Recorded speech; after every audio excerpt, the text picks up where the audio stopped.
আয়তনের দিক থেকে জিম্বাবুয়ে বাংলাদেশের তুলনায় প্রায় 2.6 গুণ বড়।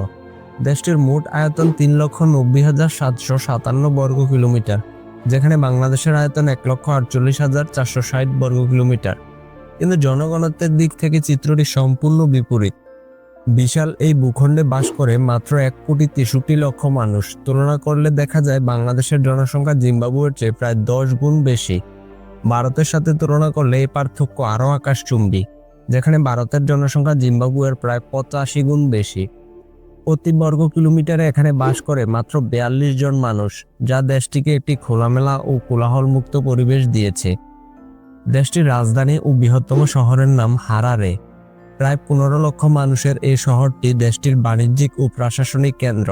সমুদ্র পৃষ্ঠ থেকে প্রায় 1490 মিটার উচ্চতায় অবস্থিত হওয়ায় হারারের আবহাওয়া আফ্রিকান উষ্ণতা থেকে কিছুটা ভিন্ন ও মনোরম। দেশটির দ্বিতীয় বৃহত্তম শহর বুলাওয়ে, যা ঐতিহাসিক ও শিল্প নগরী হিসেবে পরিচিত।